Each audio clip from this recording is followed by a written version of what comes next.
Donc, aujourd'hui, nous recevons Jade Chabot, qui est chargée de cours à la Faculté des sciences infirmières de l'Université de Montréal. Infirmière clinicienne de formation, Madame Chabot s'intéresse à l'étendue des pratiques infirmières depuis ses études en sciences infirmières en 2017. Ce midi, elle vient nous présenter les résultats de son projet de maîtrise qui porte sur l'étendue de la pratique infirmière dans les services en périnatalité et petite enfance. Jade, je te laisse la parole. Super, merci Jacinthe. Donc, ça me fait super plaisir que vous soyez là sur votre heure de dîner aujourd'hui. Donc, la présentation, comme Jacinthe a mentionné, ça va être divisé en deux parties. Donc, la première partie, ça va être la présentation de mon projet de mémoire, de maîtrise et ensuite la période de questions-discussion. Donc, c'est un projet que j'ai mené entre 2018 et 2021-22. Je suis en train d'obtenir mon grade de maîtrise. J'ai déposé mon mémoire et je suis dans l'attente. Donc, la présentation va porter plus spécifiquement sur l'étendue effective, donc réelle, de la pratique infirmière dans les CIP. Donc, c'est un programme que je vais vous présenter pour les gens qui sont moins habitués à ce programme-là. Donc, au niveau du plan de la présentation d'aujourd'hui, donc je vais vous présenter mon équipe de recherche, ma problématique, ma recension des écrits, la méthodo brièvement, mes résultats principaux, une discussion et on va finir avec une période de réflexion et de questions pour la suite. Donc, au niveau de mon équipe de recherche, donc moi-même, graduée en sciences infirmières en 2018 et étudiante finissante à la faculté, donc j'ai fait une maîtrise en sciences infirmières, volet administration des services infirmiers et chargée de cours à la faculté depuis 2020. Ensuite, on a Joanne Berry, qui est ma directrice de recherche, qui est professeure adjointe à la Faculté des sciences infirmières, qui a une grande expertise en administration des soins infirmiers, en transformation des pratiques professionnelles et qui a d'ailleurs elle-même mené plusieurs études sur l'étendue réelle de la pratique infirmière dans divers contextes de soins. Et on a mon co-directeur, M. Arnaud Duhoux, qui est professeur agrégé à la faculté, donc qui lui aussi s'intéresse beaucoup à l'administration des soins infirmiers et plus spécialisé en santé publique et en soins de première ligne. Donc, je vais d'abord vous présenter le programme CIP pour les personnes qui ne connaissent pas ce programme-là. Donc, c'est un programme qui est offert dans les CIUS depuis 2003-2004, qui a changé de nom aussi. Là, il y avait d'autres noms avant, mais maintenant, ça s'appelle le programme CIP. Donc, le programme CIP, c'est pour des familles qui vivent en contexte de vulnérabilité. Donc, il y a certains critères d'accessibilité. Donc, on va parler d'être une femme enceinte ou d'un parent ou un principal responsable d'un enfant de moins de 12 mois qui vont vivre souvent sur le seuil du faible revenu et présenter un facteur de risque soit associé à la sous-scolarisation ou à l'isolement social. Donc, il faut répondre à des critères pour bénéficier du programme CIP. Donc, pour vous donner un petit aperçu au Québec, plus précisément à Laval, chaque année, il y a environ 333 enfants qui vont naître dans des familles visées par le programme CIP. C'est une donnée qui date quand même de plusieurs années. Par contre, plus récemment, si on y va avec une donnée plus large, au Québec, il y a entre 15 à 20% des enfants entre 0 et 5 ans qui vivent dans un contexte de vulnérabilité. On va pouvoir parler plus de ce contexte-là tout à l'heure. Donc, pourquoi ce programme-là? En fait, ça permet de réduire les inégalités sociales en matière de santé et de bien-être et d'accroître le pouvoir d'agir. Donc, comment ça se fait, en fait? C'est un accompagnement personnalisé à domicile par une intervenante pivot pour toute la période prénatale et jusqu'à l'intégration scolaire de l'enfant. Donc, c'est vraiment un service qui est de façon précoce et continue. Donc, on peut suivre une famille pendant 5-6 ans ou plus, tout dépendant si jamais on est dans un autre contexte de grossesse. Donc, pourquoi ce programme CIP? Le programme CIP est important. Donc, il y a plusieurs auteurs qui mentionnent que la période allant de la conception à l'enfant jusqu'à son entrée scolaire constitue la phase de développement la plus significative d'un enfant, d'où l'importance d'un suivi précoce et continu par le programme CIP. Et pourquoi aussi c'est important? Bien, en fait, il y a plusieurs études qui ont mentionné qu'un suivi régulier offert par le programme, ça permet de diminuer le nombre de fréquentations aux services d'urgence et ça améliore l'utilisation générale des services offerts par le réseau de la santé. Donc, il y a aussi plusieurs intensités du service. Donc, comme j'ai mentionné, c'est des visites à domicile. En fait, il y a plusieurs niveaux de service. Donc, ça peut aller des visites aux 2 semaines, ça peut être des visites hebdomadaires, mensuelles, aux 3 mois. Donc, tout dépendant de l'intensité là, aussi des besoins là, de la famille. Donc, ensuite, le contexte de vulnérabilité, comment on peut le définir en fait? Bien, la notion de vulnérabilité dans laquelle vivent les familles, ça renvoie aux personnes qui, en raison des caractéristiques communes et selon des contextes, ils ont des probabilités plus élevées de se voir développer des problèmes de santé ou des problèmes psychosociaux ou même des traumatismes.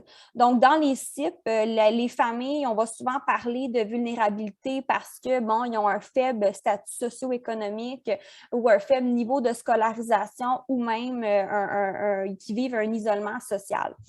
Donc, ce contexte-là, ça rend plus... il y a une probabilité plus élevée de dépression postnatale chez les mères, de prématurité des bébés, de retard de croissance intra-utérine, d'isolement social, d'abus, de négligence ou même de problèmes d'apprentissage ou d'adaptation.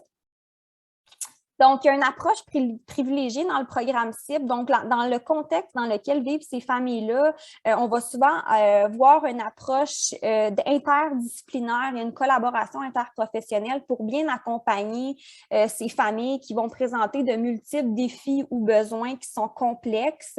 Donc, souvent, on va voir des problématiques de violence, de dépendance, de troubles de santé mentale. Donc, on va souvent avoir des besoins en matière de sécurité, en matière d'aide alimentaire, d'aide de logement, de suivi médical. Donc, pour répondre aux besoins des familles, on va souvent faire appel à aux compétences de divers professionnels de la santé. Donc, dans un programme CIP, on va voir des infirmières, on va voir des travailleurs sociaux, psychoéducateurs, éducateurs spécialisés, psychologues, nutritionnistes, orthophonistes et des médecins. Donc, dans l'équipe, on va nommer une intervenante pivot. Donc, cette intervenante-là va être responsable du suivi à long terme de la famille et selon les besoins qu'elle va évaluer, va faire rentrer un autre professionnel avec elle dans le dossier, là, dépendant des besoins. Donc, plus spécifiquement, là, la responsabilité de l'intervenante pivot, c'est vraiment de faire le lien entre la communauté et la famille et de les diriger là, vers les bons intervenants ou les bonnes ressources. Donc, si nous parlons plus spécifiquement de l'étendue de la pratique infirmière, donc au cours de leur formation, les infirmières développent autant des compétences biomédicales que psychosociales. Donc, en raison de l'éventail de leur champ de compétences, les infirmières ont un rôle très central dans les CIP et sont souvent par le fait même l'intervenante pivot. Donc, il y a eu une étude menée par Mme Sylvie Gendron et ses collaborateurs qui a évalué en fait qu'il y a 96% des familles en période prénatale qui sont accompagnées par une infirmière. Donc, ça met quand même de façon prédominante le rôle de l'infirmière dans le programme.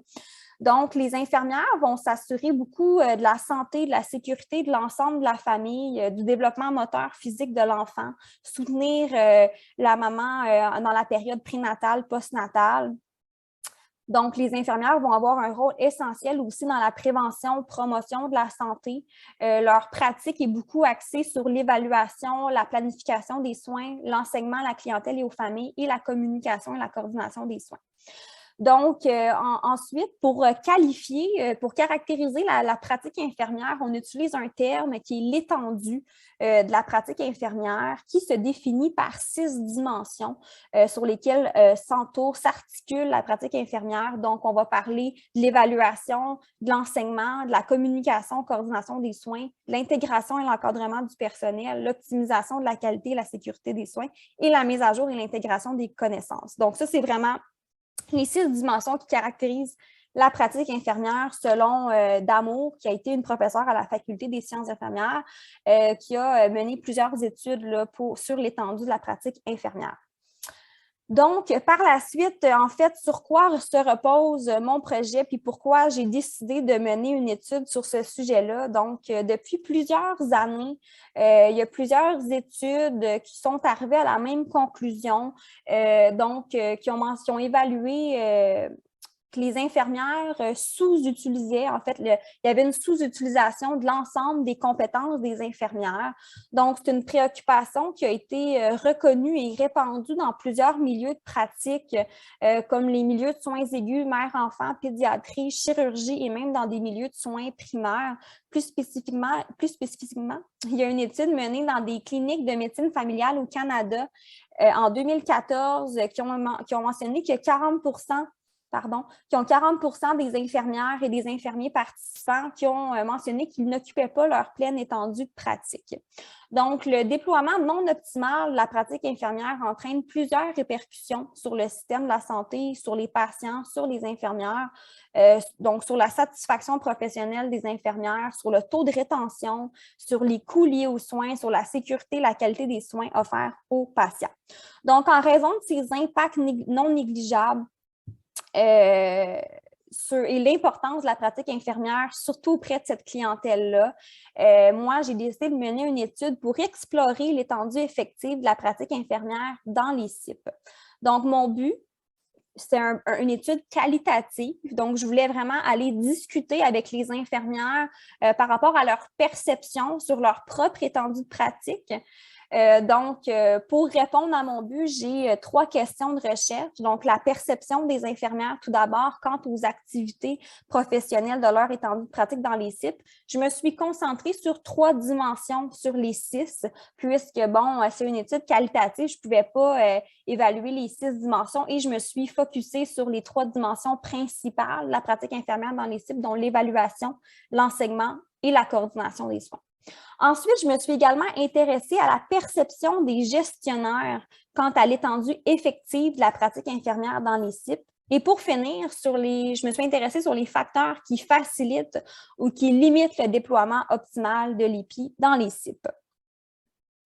Donc, ensuite, tout comme tout projet de recherche, on doit mener une recension des écrits. Je vais l'aborder très rapidement.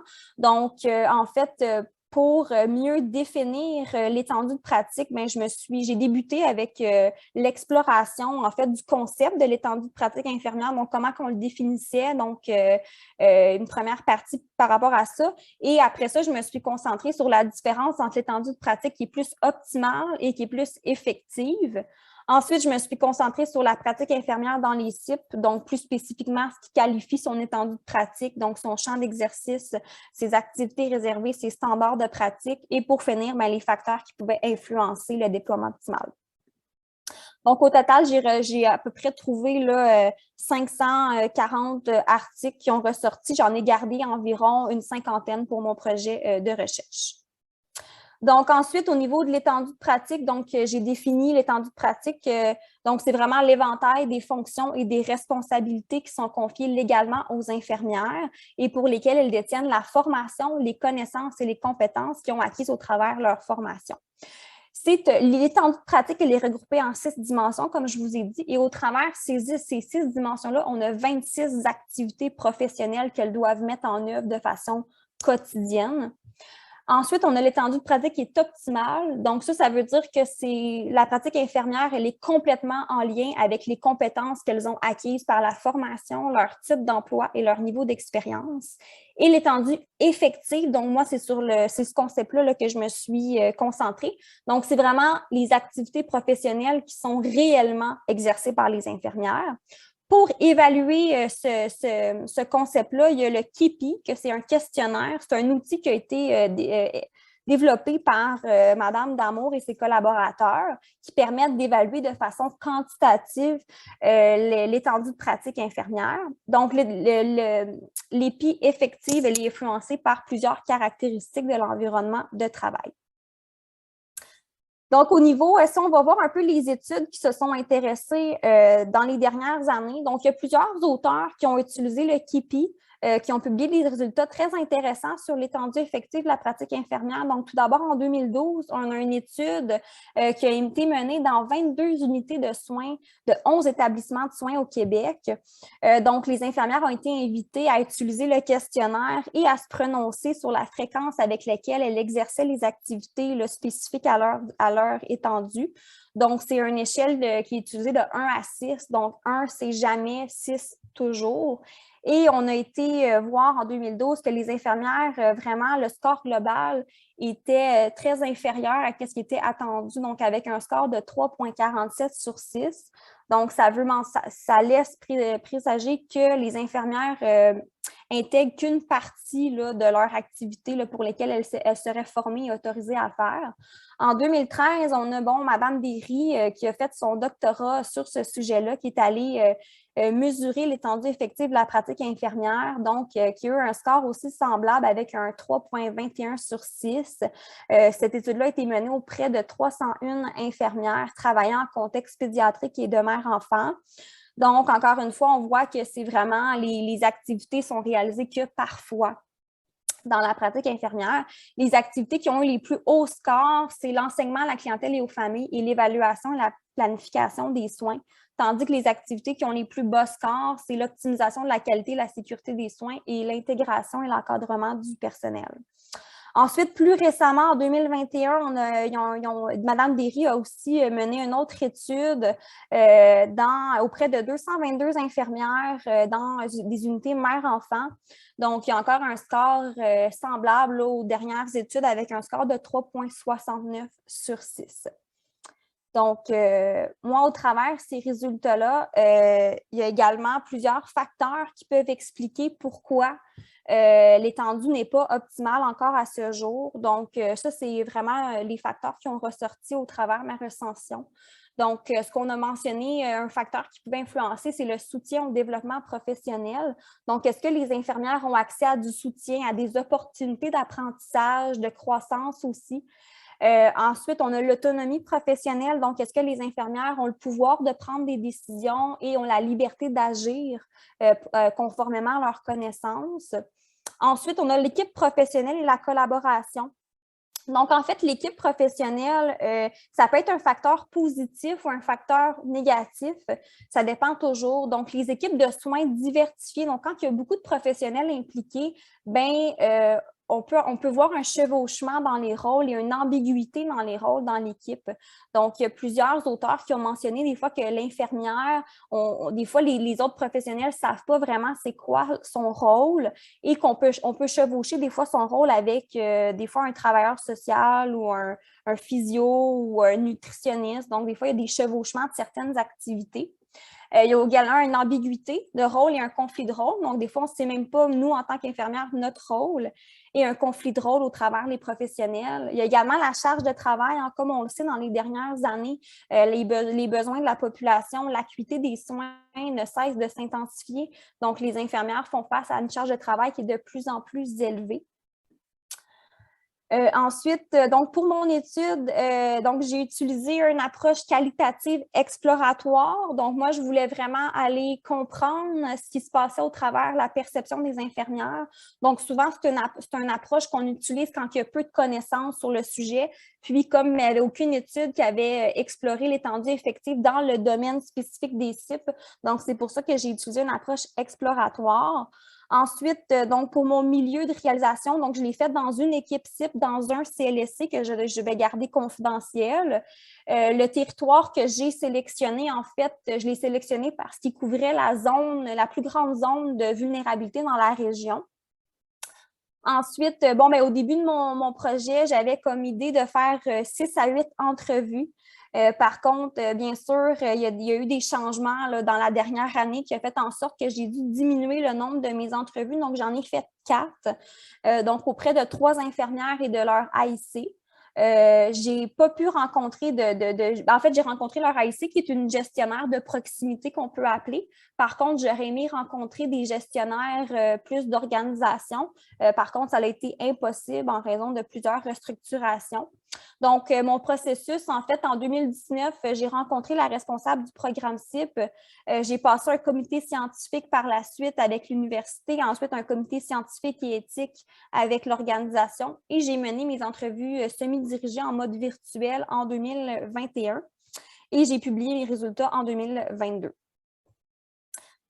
Donc, au niveau de mes résultats, en fait, je vais y aller de façon très, très résumée. Bien sûr, si vous voulez rentrer plus en détail dans mes résultats, dans ma discussion, là, vous allez pouvoir aller sur Papyrus, qui est le dépôt officiel de l'Université de Montréal, et aller taper mon titre et vous allez avoir mon mémoire sous peu. Là, il est en révision, là, mais dans quelques mois, il va être disponible là, si vous voulez aller le lire là, vraiment en profondeur. Donc, au niveau de mes résultats, moi, j'ai fait 4 entrevues. Donc, mes infirmières avaient une expérience dans le programme CIP entre 10 et 23 ans. Elles étaient âgées entre 35 et 59 ans. Donc, c'est des infirmières qui travaillaient depuis longtemps là, dans le programme CIP et depuis longtemps dans le CIS là, que j'ai choisi. Donc, au niveau de l'évaluation et la planification des soins, donc, je vous ai donné des petits exemples de verbatim que j'ai ressortis dans mes résultats. Donc, l'évaluation et la planification des soins semblaient être une dimension qui était très déployée dans leur pratique quotidienne. Donc, des infirmières qui m'ont dit qu'ils faisaient ça à toutes les rencontres auprès des familles. Par contre, des fois, ça pouvait dépasser ce pourquoi ils avaient étudié, donc surtout des problématiques en lien avec le développement et des comportements des enfants. Ensuite, pour l'enseignement à la clientèle des familles, je vous dirais que c'est la deuxième dimension aussi qui était très déployée. Donc, c'était comme à chaque rencontre qu'ils faisaient de l'enseignement. Ils demandaient aux clients s'ils avaient des préoccupations particulières ou des questions, puis ils allaient baser leur enseignement dessus. L'enseignement, par contre, des fois, il n'était pas à jour au niveau de la contraception. Donc, ça, c'était quelque chose que l'AIC m'a mentionné. Les infirmières n'ont pas abordé ce sujet-là. Par contre, l'AIC m'a mentionné que les infirmières recevaient peu de formation spécifique à la contraception, ce qui faisait en sorte que leur enseignement auprès des familles pouvait ne pas être à jour. Et le plus grand étonnement dans mon projet de recherche, donc comme je vous ai expliqué au début, la communication et la coordination des soins, c'était un peu une assise dans le programme CIP. Donc, on travaillait beaucoup en collaboration pour répondre aux multiples défis et besoins des familles. Par contre, j'ai été très surprise de voir au travers de mes entrevues qu'il y avait très peu de coordination dans les soins. Les infirmières travaillaient dans la majorité de leurs dossiers de manière seule. Donc, dans le fond, la collaboration se note au travers de la co-intervention. C'est comme ça qu'ils appellent dans le programme CIP. Donc, ils vont faire de la co-intervention avec d'autres professionnels. Par contre, il y avait des infirmières que dans le moment, il n'y avait aucun dossier avec de la co-intervention. Les infirmières, l'AIC croyait que ces infirmières devaient être insatisfaites au niveau de la collaboration dans l'équipe. Ça semblait aussi être un peu typique à ce milieu-là du programme CIP. Je crois que dans d'autres milieux, il y a plus de collaboration. Là, ça semblait typique à ce CLSC-là. Et ils ont aussi mentionné qu'avec la protection de la jeunesse, parfois, c'était difficile la communication. Des fois, il n'y avait pas de retour quand ils faisaient des suivis. Donc, ça, c'est au niveau des verbatims que j'ai ressortis quelques-uns. J'en ai beaucoup plus que ça, bien sûr. Au niveau des facteurs qui semblaient être positifs pour elles, donc les facteurs positifs qui ont ressorti beaucoup, c'était l'expérience de travail. Donc, les infirmières ont mentionné qu'avec les années, ils se sentaient beaucoup plus confortables. L'AIC a dit que les anciennes infirmières, donc eux qui avaient plus d'expérience, étaient mieux outillées pour accompagner les familles, contrairement à des nouvelles infirmières. Ils ont aussi mentionné que ça pouvait prendre des années avant de se sentir confortable. Et aussi, un autre facteur qui semblait être positif pour elle, c'était l'accès à du soutien et à des ressources. Il y avait beaucoup de comités de lecture, de rencontres de co-développement, de rencontres de soutien. Donc, ils étaient très outillés, par contre, et accompagnés au travers de ça. D'un autre côté, les facteurs qui semblaient plus limiter leur pratique, on avait les caractéristiques de la clientèle. Donc, c'est une clientèle qui a souvent des barrières linguistiques ou culturelles. Donc, parfois, c'était difficile de communiquer avec les familles. On a aussi l'environnement de pratique. Donc, il ne faut pas oublier que c'est un environnement qui est à domicile. Donc, c'est des environnements de travail qui sont changeants et qui ne sont pas nécessairement adaptés pour la dispensation des soins. Donc, ça peut être un facteur qui les limite. Ils n'ont pas accès à du matériel, des fois d'évaluation, d'enseignement. Ils ne peuvent pas tout traîner à domicile. On a également le mode d'organisation de travail. Donc, le mode d'organisation de travail de ce milieu semblait très typique. Donc, le fait de ne pas donner l'opportunité aux infirmières de travailler en équipe, elles travaillaient seules parce que, bon, le mode d'organisation de travail là-bas ne permettait pas aux infirmières de travailler en équipe. Là. Il y avait très peu de professionnels disponibles pour les aider. On a également le manque de temps, donc il était quand même il faisait face à une grande charge de travail. Et comme c'est des familles, des fois, qui présentent des besoins très complexes, donc ça prenait plus de temps. Donc, des fois, il y a le manque de temps et la charge de travail qui venait limiter d'autres activités de leur étendue de pratique. Ensuite, bon, au niveau de ma discussion, très, très brièvement, donc en regard de la perception des participantes, on a constaté que les activités en lien avec l'évaluation, la planification des soins, suivi des activités de l'enseignement à la clientèle et aux familles sont davantage réalisées. En fait, ce constat-là est cohérent avec plusieurs autres études menées dans les dernières années. Puis, en lien avec le contexte des CIP, ces résultats-là ne sont pas surprenants puisque, bon, ils s'articulent avec la mission là, de fait de donner du pouvoir d'agir aux familles, donc de leur donner de l'enseignement, l'évaluation. Donc, ça ne m'a pas étonné que ces deux dimensions-là soient les plus mobilisés dans leur pratique quotidienne. Par contre, c'est sûr qu'en regard aux perceptions, là, on a la troisième dimension au niveau de la coordination et la communication des soins. Donc, ça, c'est sûr que c'est un résultat assez préoccupant parce que, bon, dans la littérature existante, le contexte devrait être caractérisé par une approche interdisciplinaire et une collaboration pour bien soutenir les familles. Le facteur qui semble le plus limiter la pratique infirmière, c'était vraiment le mode d'organisation de travail, donc qui ne permettait pas le travail d'équipe. Donc, une possible explication en lien avec la charge de travail élevée et le manque de temps repose sur le fait que les infirmières ne pouvaient pas travailler en équipe. Donc, c'est un peu ça là, pour la différente discussion là, au travers les points. Les faits importants dans mon projet, là, en fait, ce qui était aussi des faits que j'ai discutés dans ma discussion, donc c'était la complexité de la pratique. Les infirmières, il y avait certaines infirmières qui avaient plus de 15 ans d'expérience qui ne se sentaient pas suffisamment formées pour évaluer les sphères psychosociales. Donc, il y a plusieurs études aussi qui ont évalué que les infirmières percevaient qu'elles avaient une plus grande expertise pour les aspects médicaux des soins infirmiers que les aspects psychosociaux. Par contre, dans les CIP, la plupart des besoins des familles reposent sur les sphères psychosociales. Donc, il y avait ça ici. Ensuite, il y avait les enjeux liés à la pratique à domicile, comme j'ai mentionné. Ensuite, il y a l'écart entre la formation et la réalité de la pratique. Donc, c'est un point intéressant ici qui a été mentionné là, par les infirmières. Donc, que la formation à elle seule ne permettait pas d'acquérir les compétences pour exercer dans les CIP. Donc, c'était vraiment plus l'expérience acquise dans le programme qui les permettait d'être mieux outillés à long terme. Donc, ça, c'est des faits là, que j'ai développés un peu plus dans ma discussion. J'aimerais vous en discuter un peu plus, mais je suis limitée dans le temps aujourd'hui. Donc, au niveau des recommandations générales que j'ai à faire pour la recherche, donc, comme mon projet a été mené dans un CLSC auprès d'une équipe CIP, bien, c'est sûr que pour une prochaine recherche, ça serait très intéressant d'aller réaliser la même étude, mais auprès de d'autres équipes pour vraiment venir voir la différence et l'impact d'un mode d'organisation de travail qui peut être changeant. Ensuite, bien, réaliser l'étude auprès d'un plus grand nombre d'infirmières. Donc, comme j'ai mentionné au début, donc moi, j'avais un objectif de 6 à 8 entrevues, mais au final, j'en ai fait 4. Donc, c'est sûr que pour avoir une plus grande transférabilité dans nos résultats, ça serait bien d'avoir un plus grand nombre d'infirmières. Et ensuite, ben moi, j'avais aussi comme idée au début là, de réaliser une équipe, de réaliser l'étude auprès des autres membres de l'équipe professionnelle. Donc, d'aller voir, par exemple, auprès de la nutritionniste, ce qu'elle pensait là, du rôle de l'infirmière. Donc, ça serait intéressant d'aller voir leur perception sur le rôle de l'infirmière auprès des membres de l'équipe. Au niveau plus de la gestion, donc c'est sûr que les gestionnaires, en lisant mon mémoire, vont être informés sur les facteurs qui influencent le déploiement de la pratique infirmière. Donc, ces facteurs-là, bien qu'ils sont spécifiques au CIP, peuvent être transférables à d'autres contextes aussi.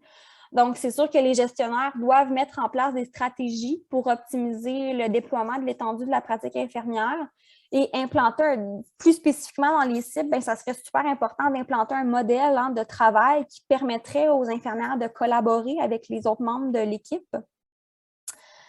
Donc, pour terminer, je remercie premièrement mes directeurs de recherche pour leur précieuse connaissance, l'équipe des CIP. C'est sûr que sans eux, l'étude n'aurait pas pu voir le jour et le CIS de Laval de m'avoir offert l'opportunité de réaliser mon projet de recherche. Donc, on va pouvoir passer à la période de questions. Maintenant, j'ai bien respecté mon temps de ma présentation. Donc, oui, tu as bien fait ça. Oui. OK. Donc, merci, Jade, pour ta présentation. Ça va effectivement être l'heure, le moment là, pour la période de questions. Je vous rappelle de lever la main, utiliser l'espace de discussion ou de questions-réponses pour poser vos questions. Disons que d'ici à ce qu'il y en a qui sortent, moi, j'en aurais peut-être une pour toi. Tu n'as pas eu vraiment l'occasion d'en discuter dans la présentation, mais c'est quoi les principales limites de ton projet de recherche puis les forces? Effectivement, dans chaque projet de recherche, on a des limites et des forces. Donc, au niveau de mon projet, mais je dirais que les limites, en fait, premièrement, c'est sûr que moi, au début, dans mes questions de recherche, je voulais aller explorer aussi la perception des gestionnaires, donc de plusieurs gestionnaires. Donc, comme je l'ai dit tantôt, bien, ça n'a pas été possible parce que, bon, la responsable du programme que j'avais contactée dès le début en 2019, bien, il y a eu une restructuration du programme en 2021. Donc, ça a été fait. J'ai perdu mon contact et je n'ai pas pu la rencontrer, bien sûr. Donc, j'ai seulement rencontré l'assistante. Par contre, sa perception, là, elle était très intéressante, puis j'ai pu bonifier mes résultats avec ça. Mais j'aurais aimé rencontrer plus de gestionnaires. Ensuite, bien, c'est sûr, la petite taille de mon échantillon, le fait que j'avais fait 4 entrevues, c'est une autre limite. Et aussi, bien, moi, j'ai rencontré des infirmières qui avaient quand même plusieurs années d'expérience, donc en moyenne 15 ans d'expérience. C'est sûr que ça leur a été intéressant d'aller voir des infirmières avec un moins nombre d'années d'expérience pour vraiment aller plus voir leur perception au début là, de leur entrée dans le programme CIP. Donc, je vous dirais que c'est ça mes principales limites. Au niveau de mes forces, bien, moi, je trouve qu'une de mes plus grandes forces, c'est que je suis allée avec un devis qualitatif et non pas quantitatif. Donc, ce n'est pas des chiffres que je donne dans mes résultats, c'est vraiment des verbatims, des phrases pour vraiment bien saisir ce que l'infirmière veut dire et non pas juste un chiffre. Donc, je trouve que ça, c'est vraiment une grande force. Aussi, bien, c'est sûr que ma force, c'est que je suis allée dans un programme CIP, donc qui est très spécifique. Donc, je viens vraiment bonifier les connaissances actuelles là, sur l'étendue de pratique infirmière. Donc, je vous dirais, là, c'est ça. Donc, pour mes principales forces et limites, je vois des questions aussi dans le chat. Oui, c'est ça. Dans le fond, il y a quelqu'un qui demande aurions-nous accès au projet de recherche plus exhaustif? Je pense que tu l'as dit, hein, ton mémoire est en train d'être terminé. Bien, dans le fond, mon mémoire est terminé et déposé dans Papyrus. Par contre, on m'a mentionné que ça pouvait prendre 3 à 4 mois avant de le rendre disponible au grand public. Donc, bien sûr, on pourrait l'écrire, ça va être sur Papyrus. Vous allez écrire mon titre et vous allez avoir accès là, au-dessus de 150 pages du projet, là, vraiment plus exhaustif. Ce qu'on peut faire aussi, c'est quand tu auras comme quoi il est sorti, tu me l'enverras le lien, puis moi, je pourrais l'ajouter à la présentation, mais aussi à ta section dans la page des conférences scientifiques, les gens pourront aller le chercher là. EPI, tu voulais dire, quand tu dis EPI, c'est équipement de protection individuelle, c'est bien ça? Non, pas du tout. Non, pas du tout. Pas du tout. En fait, effectivement, cet acronyme-là est aussi utilisé, l'EPI, pour l'équipement de protection individuelle, mais pas du tout dans cette présentation-là. C'est aussi un acronyme qui est utilisé pour l'étendue de la pratique infirmière, EPI. Mais on s'est fait voler nos acronymes pendant la COVID sur l'équipement professionnel de protection. Mais faut bien faire attention de bien distinguer ces deux acronymes-là qui ne sont pas du tout la même chose. Parfait. Avez-vous des pistes sur les raisons du manque de collaboration et les manières d'agir sur les conditions de travail? En fait, les pistes sur le manque de collaboration, bien souvent, c'est vraiment l'organisation de travail qui ne permet pas la collaboration. Donc, soit on y va plus de manière large, soit ils n'ont pas le temps de collaborer, soit il n'y a pas d'espace qui leur permet de collaborer en équipe. Donc, dans le programme CIP, c'était le fait qu'il n'y ait pas d'autres professionnels disponibles. Donc, il n'y en avait pas de disponible. Donc, c'était vraiment un manque au niveau de l'équipe. Sinon, ben, pour les recommandations, ben, c'est sûr que de manière plus spécifique, ben, de même, c'est dur à répondre, là. C'est spécifique à chaque milieu, mais c'est vraiment de rendre du personnel disponible parce qu'au final, ça va beaucoup plus vite hein, quand on travaille. C'est beaucoup plus efficace quand on travaille en équipe. Donc, des fois, c'est une mauvaise pensée de dire, bon, on va tout laisser à l'infirmière de faire, mais si au moins elle aurait une autre personne qui pourrait l'aider, ça serait plus efficace. Elle serait vraiment visiter plus de familles, faire plus de choses et se départager les tâches. Donc, c'est de rendre ça disponible aux infirmières, le fait d'avoir d'autres membres de l'équipe qui sont disponibles à l'aider. On a quelqu'un qui aimerait que tu glisses un mot sur le programme CIP et la commission Laurent, un mot sur le nouveau cadre de référence, si tu es capable. Oui, malheureusement, c'est sûr que moi, quand j'ai commencé ma recherche, c'était en 2018, donc les choses changent. Il y a un nouveau cadre de référence. S'il y a des personnes dans le programme CIP qui nous écoutent, peut-être qui pourraient répondre à cette question-là. C'est sûr que moi, ça fait comme 2 ans, donc je suis pas... je ne connais pas trop la commission Laurent là, et je ne travaille pas dans le programme CIP là, en tant que tel, donc je ne peux pas répondre à ça, Suzanne, mais si quelqu'un d'autre dans l'auditoire travaille dans le programme et connaît ça, pourrait lui répondre. Mais très bonne question. Merci, Jade, très dynamique. Bon, ben c'est vraiment, merci pour vos commentaires positifs. Hein. Si je peux aussi dire quelque chose, pourquoi j'ai choisi ce sujet-là? Hein? Des fois, c'est une question qu'on me pose. Ben moi, durant mon bac, j'ai fait un stage dans le programme CIP, dans un autre territoire. En 2017, j'ai fait un stage dans un cours de santé communautaire et puis auprès d'une infirmière qui travaillait dans le programme CIP. Et puis, j'ai été vraiment étonnée. J'ai vu à quel point les infirmières avaient beaucoup d'autonomie. On le sait, la pratique à domicile, s'il y a du monde ici en SAD, c'est un peu la même chose. On est très autonome à domicile. Hein? On prend nos décisions par rapport à notre jugement, puis on appelle les autres professionnels pour nous aider, mais on est tout seul à domicile. Donc, j'ai été beaucoup étonnée de l'autonomie de l'infirmière en soins à domicile versus l'infirmière en milieu hospitalier. J'ai trouvé que les infirmières travaillaient seules, beaucoup, qui avaient un grand rôle auprès des familles, auprès de la communauté, qui faisaient beaucoup d'évaluations, d'enseignement. Puis moi, je me suis dit, wow, je veux travailler ici. Je trouvais ça vraiment très enrichissant.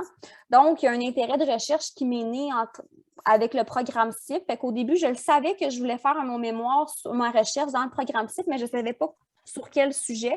Puis au travers mes lectures, ben là, j'ai dit, je veux aller voir concrètement c'est quoi l'étendue de pratique infirmière dans le programme CIP versus, puis la comparer avec les autres résultats. C'est sûr que moi, c'est difficilement comparable parce que je n'ai pas de chiffres quantitatifs. Je ne peux pas dire que c'était 3 points quel parce que moi, c'est vraiment du quali. Mais on est capable de voir que, ben encore une fois, je crois que l'étendue de la pratique infirmière serait encore une fois sous-optimale dans le programme CIP à cause qu'ils ne peuvent pas travailler en équipe.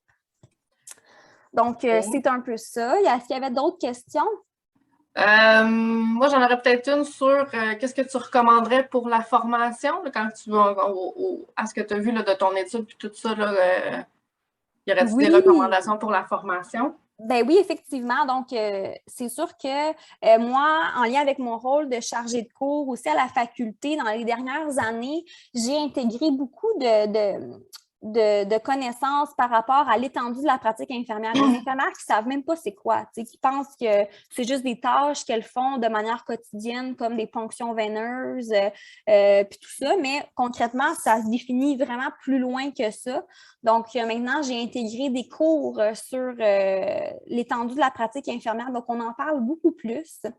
Ensuite, bon, c'est sûr que je pourrais suggérer d'intégrer un peu plus de cours sur la pratique infirmière à domicile. Je trouve qu'il n'y a pas assez de cours dans la formation en sciences infirmières sur les cours, le contexte à domicile et aussi sur le contexte de vulnérabilité qui est différent d'une clientèle à l'autre dans le contexte dans lequel vivent ces familles-là. Donc, je vous dirais que ça serait pas mal ça, mes recommandations pour la formation.